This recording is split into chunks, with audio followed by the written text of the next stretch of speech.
क्या बात है भाई, वाह.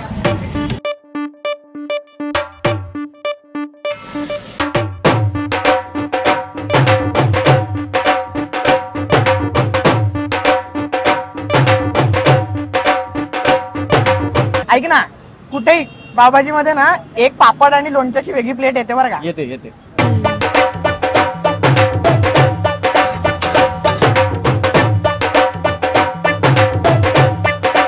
चालू रोलिंग. बटर बघू शकता, नॉट बॅड. क्या बात है भाई, वाह. तर आम्ही आलेलो आहे जेएम रोडवरच्या सुरभी पावभाजी सेंटरमध्ये आणि माझ्यासोबत आहे इंद्रजित आणि मी याला पुण्यातल्या बेस्ट पावभाजी खायला घालणार आहे. हसतोयस का तू? मुळात आहे ना, पावभाजी हा मुंबईचा पदार्थ आहे आणि मला सुकीर्ताने जेव्हा कॉल केला तेव्हा तो म्हणला की अरे भाई फूड व्हिडिओ करू. म्हटलं की येस भाई फूड व्हिडिओ करू. आणि नंतर तो म्हणतो पावभाजी खाऊ. ठीक आहे. तर बेसिकली पुणेकरांचा हा जो ॲटिट्यूड की आमच्याकडे आम्ही सगळं करतो, सगळं आहे आमच्याकडे, आम्ही हे पण करतो ते पण करतो. गजब बेइज्जती है. तसं आज आम्ही पावभाजी खायला आलोय, पण खरं बघायला गेलं पावभाजी हा मुंबईचा आयटम आहे. पण तू तर डोंबिवलीच आहेस.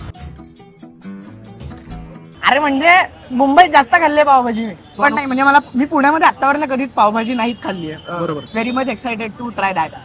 असं का भाऊ, आपलं पुणे कशापासून कमी नाहीये आणि समुद्र नाही आणू शकत, पावभाजी आणू शकतो आपण. आणि समुद्र पण आहे. मी दाखवू का कुठे समुद्र? आणि समुद्रातला पावभाजी. चांदणी चौकामध्ये समुद्राचं म्युरल केलंय खूप मोठं. ते कमी होतं म्हणून त्यांनी म्हटलं की समुद्रच नाहीये, ते म्युरल करा समुद्राचं. अरे बाप रे, ये तो धोती खोल रहा है. तर इंद्रजित आपण प्रत्येक पावभाजीला रेटिंग देणार आहोत. ओके. आणि असं नाही का प्रत्येक ठिकाणी स्पेशल पावभाजी असते, तर त्याला वाटतं की आपली पावभाजी स्पेशल हो. आहे, तसंच आपण रेटिंग देऊयात. नुसती pav bhaji, special pav bhaji, special special pav bhaji असं रेटिंग आपण देऊयात. तर तुझ्या मते या पावभाजीला तू काय रेटिंग देशील? ह्या पावभाजीला स्पेशल पावभाजी ही असू शकतं. स्पेशल पावभाजी. कारण हे आहे की खरं बघायला गेलं तर पावभाजी कॉन्ट्रोवर्शियल आहे, पण सगळीकडची सेम लागते. फक्त बटर कमी जास्त होत राहतं, पण सेम लागते. बरं. मुद्दा हा आहे की त्या भाजीला कशी चव आहे. ती भाजी एकदमच गळगळीत अशी असं ताट केलं की त्या साईडला जाणारी आहे का, किंवा एकदमच घट्ट आहे की त्या पावाला जशी चिकटून बसली आहे. तर याची काय म्हणतात त्याला, कन्सिस्टन्सी उत्तम आहे. अशी कन्सिस्टन्सी असली पाहिजे पावभाजीची. ओके. चिकटून कशी असते अशी मी नाही येणार. तर मग ही स्पेशल पावभाजी आपण म्हणायला हरकत नाही. स्पेशल पावभाजी. ओके. म्हणजे मी फक्त कन्सिस्टन्सीच्या बेसिसवरती रेट करणार आहे. आणि या लोकांचा ॲटिट्यूड पाहिलं तर नुसती पावभाजी होईल. हा, नुसती पावभाजी बोलते. माझं रेटिंग पण मला असं वाटतं की स्पेशल पावभाजी आहे. तुझ्यासाठी बेस्ट पावभाजी कशी असली पाहिजे? जी खूप चांगलं ब्लेंड आहे हा, ती बेस्ट पावभाजी. बऱ्याच वेळा असं होतं की बटाटा ओव्हरपॉवर करतो हा. किंवा टोमॅटो ओव्हरपॉवर करतो किंवा खाताना असं एक ढोबळी मिरची डोक्यात जातं माझ्या. मला असं होतं की असं उत्तम अख्खी ब्लेंड झालेली जी पावभाजी आहे. कचकन कोबी लागते दातामध्ये, हा, फुलकोबी. करेक्ट. मग थोडक्यात मटार उसळच एक ऍडव्हान्स व्हर्जन अशी ती पावभाजीच्या नावाने आपल्याला हो, येते. हो, हो.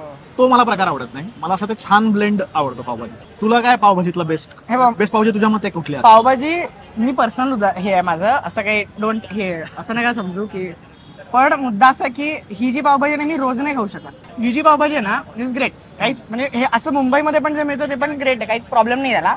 पण पावभाजी सदैव उत्तम ही घरी बनवलेली किंवा आपल्याकडे ज्या मावशी कधी आल्या त्यांनी बनवली किंवा मित्राच्या आईने बनवलेली आहे किंवा बर्थडेला खाल्ली आहे, अशा पावभाज्या सगळ्यात बाप लागतात. खरं. आणि मला असं वाटतं की आपल्या एक मराठी फॅमिलीज मध्ये ना हो, प्रत्येक बाईला असं वाटतं की मी सगळ्यात बेस्ट पावभाजी सगळ्यात फारच रिलेटिव्ह टर्म हे पावभाजी आहे. खूप खरं आहे. प्रत्येकाला वाटतं की माझ्या हातची पावभाजी म्हणजे बेस्ट आहे. पण आता आपण जे आलोय सुरभीमध्ये, तर याला एक कल्चर आहे. म्हणजे आधी पावभाजीच फेमस, म्हणजे अजूनही पावभाजीच फेमस आहे, पण सुरुवातीला पावभाजीच खायला सुरभीमध्ये जाऊया असं होतं. आणि मी मॉडर्न मध्ये होतो, इथनं जवळ आहे कॉलेज, त्यामुळे बर्थडेच्या ट्रीट शक्यतो इथे व्हायच्या. हो हो. त्यामुळे त्याला असं एक कल्चरली मी माझी पहिली बर्थडेची ट्रीट म्हणजे 8वी का 9वी मध्ये ते जेव्हा सुरू झालं की अरे मित्र आहे, हे चल खाऊ घाल काहीतरी, मग तेव्हा मी आईकडनं 300 रुपये वगैरे घेतले होते आणि माझ्या 3-4 मित्रांना पावभाजी खाऊ घातली होती. अजूनही बर्थडे मध्ये पावभाजी, वेफर्स आणि केक आणि किंवा साखर लावलेला गुलाबजाम. हार्डकोर.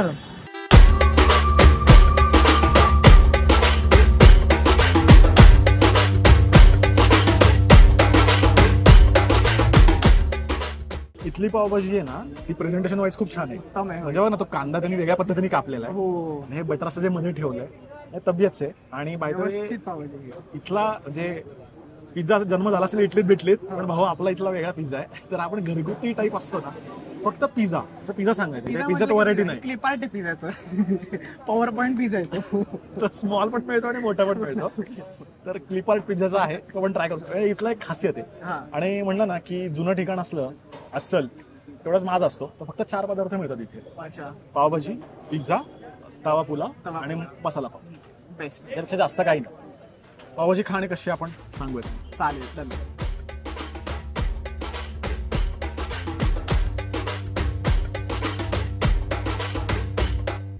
आहे सुपर सुपर सुपर स्पेशल आहे तोडीची म्हणजे तशी.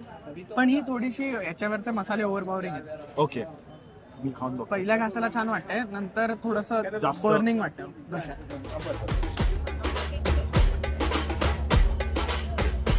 म्हणजे आधीची पावभाजीची टेस्ट कन्सिस्टंट होती आणि गिळल्यानंतर पण जी आफ्टर टेस्ट होती ती कन्सिस्टंट होती. असं हिचं नाहीये. तिची पहिली टेस्ट छान लागते आणि नंतर फक्त ते मसाले जास्त झाले. जास्त आल्या आणि म्हणून हे की ही ब्लेंड खूप छान झाली. म्हणजे असं म्हणतात ना एकदम की blend मिक्सर मारला टाईप प्रॉपर अशी वाटते. पावभाजीत बऱ्याच वेळा मी कांदा मिक्स नाही करत. मला तो अशी पावभाजी खाऊन असं कांदा वेगळा खायला आवडतो. ऍक्च्युली कारण कांद्याची टेस्ट जास्त येते. मिक्स झाल्यावर तो कळतच नाही त्याच्यामध्ये. सो मुंबईत कॅनन पावभाजी आहे, त्याच्यामध्ये ते हेच करतात. ते कांदा बारीक नाही फिरत, तो थोडासा जरा मोठा जाड असतो, असा लांब कांदा असतो तो. तर तो असा खायला फार भारी मजा आला. आणि ते काहीतरी कशात तरी बुडवतात तो कांदा, मला माहिती नाही. पण आपल्याकडे कॅननला जो कांदा असतो तो वेगळा असतो काहीतरी. तर ते काय मला माहित नाही, पण ते कमाल लागतं. इंडियन पिझ्झा म्हणजे आपला पिझ्झाचा व्हिडिओ नाहीये, आपला पावभाजीचा व्हिडिओ आहे. पण इथला पिझ्झा जो आहे ना, असं म्हणजे भारतीयकरण केलेला पिझ्झा. चिअर्स. चिअर्स. भारी आहे ना. हा क्रस्ट काहीतरी वेगळा आहे. रस वेगळा आहे हा. मी हा कधीच खाल्ला नव्हता. माझी आजी बनवेल असा पिझ्झा. पिझ्झा खायचा तुला? नाही, मी घरी बनवते ना. माहिती असं काहीतरी म्हणजे आपण म्हणतो ना इम्प्रोव्हाइज, काही गोष्टी राहिल्या घरात की आपण काही एकदम इम्प्रोव्हाइज करून डिश बनवतो. इम्प्रोव्हाइज पिझ्झा आहे. तसा इम्प्रोव्हाइज पिझ्झा आहे. We have pizza at home. Pizza at home.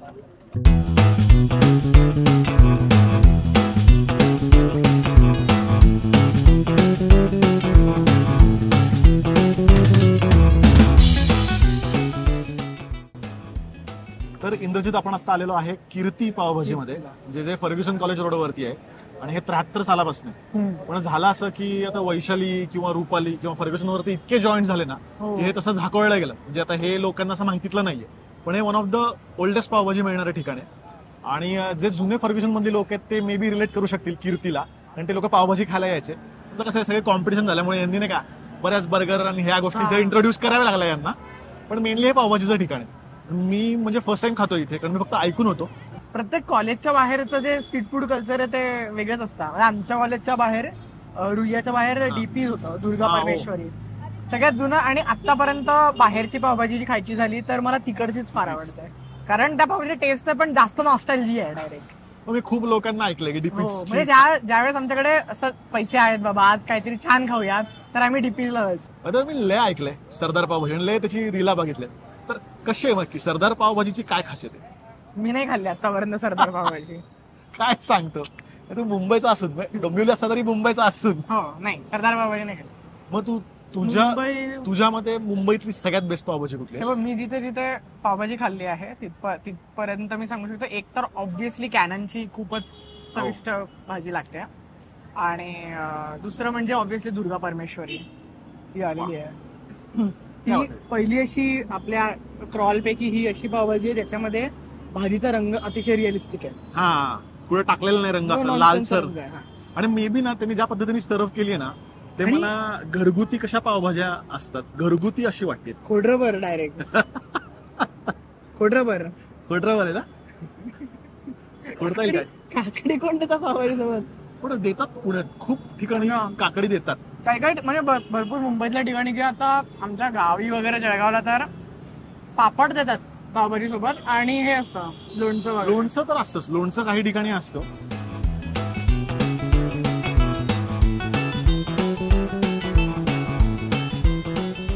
पुणेकरांनी जर का पावभाजी बनवायची ती अशी बनव. हे ऍक्च्युअल ही पावभाजी पुण्यात येऊन खाऊ शकतो. तर आपली रेटिंग सिस्टीम ऑफकोर्स मी याला स्पेशल पावभाजी म्हणेन एनी टाइम. आणि बेटर दॅन सुप्रीम म्हणेन मी याला. म्हणजे 3 special than supreme. Supreme than supreme. Best pav bhaji. मला म्हणजे एक गोष्ट फार आवडली की आपण इथे शेवटी आलो. असं एक छान ट्रॅजेक्टरी होती त्याला त्याची तशी. त्याला एक त्याला- पुण्याचं कॅरेक्टर आहे. त्याला कॅरेक्टर आहे. मला तेच नो वाटतं. नॉनसेन्स पावभाजी ही. आणि मला याचं विशेष वाटतं की म्हणजे मला वाईट वाटतं या गोष्टीचं की मी पुण्याचं असून आयुष्यात पहिल्यांदा मी पावभाजी खातो. अरे. कारण टिपिकल ठिकाणीच खाल्ली जाते पण बेस्ट पावभाजी ही खरंच बेस्ट पावभाजी. Stops everyone. आणि ही ना याला असं एक थोडी चव आहे की आपल्या काकू किंवा अशा ज्या जवळची व्यक्ती घरात बनवलेली आहे. घरात पावभाजी बनवते तशी चव याला आहे. त्यामुळे अप्रतिम. कलर पण याचा अजिबात असा लालसर किंवा असा नाहीये, घरी बनवल्यासारखा आहे. आणि छान सौम्य मसाले आहेत. हा असं मध्ये मध्ये भाजीचं पण थोडं हे लागतं. आणि पाव पण उत्तम भाजलाय. म्हणजे असं तब्येतचे लोणी टाकलंय आणि असा कडक पाव टाईप भाजला. आणि एक मला नाही माहितीये तुला वाटतं का, पण जास्त बटर असेल ना तर ते लोकांना असं वाटतं की आपण जितकं जास्त बटर टाकू तितकी ती चव होते. पण आहे ना, जेव्हा बटर आपण खातो तेव्हा आपल्या तोंडाच्या आतल्या लेअरमध्ये खूप बटरी होतं आणि we can feel the actual taste of bhaji. Correct. So तो एक रेशोचा एक स्वीट स्पॉट आहे ज्यामध्ये बटर पण तेवढंच पाहिजे आणि भाजी ती चांगली पाहिजे. त्याला तसं प्रमाण पाहिजे. कारण प्रमाण आजकाल ते नाही असं अख्ख्या वड्या टाकतात अरे तव्यावर. नाही तेव्हा पावभाजी मुळातच हेल्दी नाही. हे हेल्दी व्हर्जन नाही. आपण पावासोबत खातोय. हे मग कसं हेल्दी काय कार्ब मध्ये बुडवून खातोय आपण. काय हेल्दी पाहिजे ह्याच्यात तुला? चव आहे, उत्तम चव आहे. नाही म्हणजे पावभाजीला हेल्दी म्हणणारे लोक आहेत ना, मिसळमध्ये सुद्धा प्रोटीन असतं असं म्हणू शकतात. मटकी घालून. तसं बघितलं तर पावभाजीमध्ये काय मटार आहे, ढोबळी मिरची आहे, अजून फुलकोबी आहे, त्याच प्रोटीन वगैरे. पण बाहेरचं जेवण आहे रे हे. तुम्ही मैद्यासोबत खाताय, बटर टाकून खाताय. त्यामुळे मी तर म्हणतो हेल्थ या गोष्टीचा विचार करायचा नाही. पावभाजी खाताना बिंदास. तुम्ही ज्या दिवशी स्ट्रीट फूड खायला बाहेर पडतात तुम्ही हे कन्व्हर्सेशनच नाही करू शकत. आणि आपण भारतात राहतो, आपण स्ट्रीट फूड खातो, तर हेल्दीचं कन्व्हर्सेशन नाहीच करू शकत इकडे. आपण काय एक्सपेक्टच नाही केलं पाहिजे. अगदीच. येस. तर इंद्रजित, आपण 3 ठिकाणी पावभाजी खाल्ली आहे आणि जर आता याच्या पुढे जर आपण पावभाजी खाल्ली ना तर म्हणजे सगळं सेमच होऊन जातं. हो. पावभाजी एका पॉईंट नंतर तू काय त्याचे परम्युटेशन कॉम्बिनेशन सेमच होतात. त्यामुळे मला असं वाटलं की आता आपण लिस्ट देऊया. म्हणजे मी पुण्यातली लिस्ट देतो की जिथे बेस्ट पावभाजी मिळतात आणि तू मुंबईतली लिस्ट आहे. हो. तर आणि तुम्ही सुचवा तुमच्याकडे जर अजून उत्तम ठिकाणं, वेगळी ठिकाणं असतील पावभाजी, मला प्लीज कमेंटमध्ये सांगा. तर या व्यतिरिक्त पुण्यातल्या अजून बेस्ट ठिकाणं म्हणजे समुद्राची पावभाजी जे नळस्टॉपला आहे. झालंच तर शिवसागर रौनक पावभाजी ती फेमस आहे. रिलॅक्स तर इतक्या लोकांना माहिती आहे म्हणून आपण रिलॅक्स कव्हर नाही केली. रिलॅक्स गिरिजा आहे. एक केम हॉस्पिटलच्या इथली पावभाजी आहे कुठली तरी, त्याचं नाव विसरलं. ते तुम्हाला आठवत असेल तर मला प्लीज कमेंटमध्ये सांगा. तर मुंबईतली लिस्ट काय आहे? मुंबईमध्ये हे बघ, मी इतकं स्ट्रीट फूड आणि स्पेशली पावभाजी तर मुंबई एवढा नाही खाल्लाय, कारण मला ते घरगुती जास्त आवडतं. ओके. पण मुंबईत ऍक्च्युअली तुम्ही कुठेही गेलात ऑनेस्टली पावभाजी सेम लागणार आहे आणि चांगलीच लागणार आहे. फक्त जिथे कुठे काय चीज टाकतोय, बटर टाकतोय, कोणीतरी काय टाकतंय ते असेल. बरोबर. पण obviously Sardar pav bhaji everyone knows about it. कॅनन पण भरपूर लोकांना माहिती आहे. पण हायली रेकमेंड करीन डीपीची पावभाजी, दुर्गा परमेश्वरीची. आणि डोंबिवलीतली कुठली आहे का तुला अशी की बाबा इथे खायलाच पाहिजे अशी? अरे शिट, हे कसं डोंबिवलीमध्ये ना अमूल पावभाजी नावाची एक जागा आहे. नावच अमूल पावभाजी. अमूल नाव आहे त्या दुकानाचं. ओके. तर अरे वा, हे कमाल आवडलंय. एवढ्या पावभाज्या खाल्ल्यानंतर म्हणलं काहीतरी थंड पोटात थंड करायला काहीतरी पाहिजे. हा येस. कुठलं म्हणत होतं? डोंबिवलीतली अमूल पावभाजी असाल तर ऍक्च्युली प्रत्येक डोंबिवलीकरांना अमूल पावभाजी खाऊन झालेली आहे, कारण ती इट्स राईट देअर. एक गंमत करूयात. मी ह्या व्हिडिओवरती खाली कमेंट केली आहे, त्याच्यावरती समजा 2500 लाईक आले तर मी सुकीर्तला माझ्या पद्धतीने मुंबई फिरवणार आणि तिथे ठीक आहे चल व्हेजिटेरियन क्युरेशन करू आपण. येस. तर ते आपण करू. मुंबईचा एक व्हिडिओ असेल. 2500 लाईक्स. आणि म्हणजे स्वतः नसेल तर घरच्या शेजारच्या पाजारच्यांना सगळ्यांना लाईक करायला अकाउंट बनवा, करा, मस्त छान क्युरेटेड टूर करा. मला नक्कीच फिरायला आवडेल इंद्रजित सोबत. जीवाची मुंबई करायला आवडेल. आणि असं परत जर तुम्हाला या चॅनलवरती इंद्रजित परत हवा असेल तरी प्लीज सुद्धा कमेंटमध्ये सांगा. इंद्रजित तुला आपण वेगवेगळी पुणेरी ठिकाणं दाखवू तुला. आणि असंच दर बुधवारी आपण इंटरेस्टिंग व्हिडिओ. पुण्यात आहे ना पिठलं भाकरीचे एक फक्त क्रॉल केलं पाहिजे. अच्छा ओके ग्रेट. पिठलं भाकरीचं आपल्याला करता येईल आणि आहेत तशी ठिकाणं. तर असे काय काय करू शकतो आपण. तर दर बुधवारी असे आम्ही इंटरेस्टिंग व्हिडिओ घेऊन येत जाऊच. तोपर्यंत हॅपी जर्नी. मजा करा.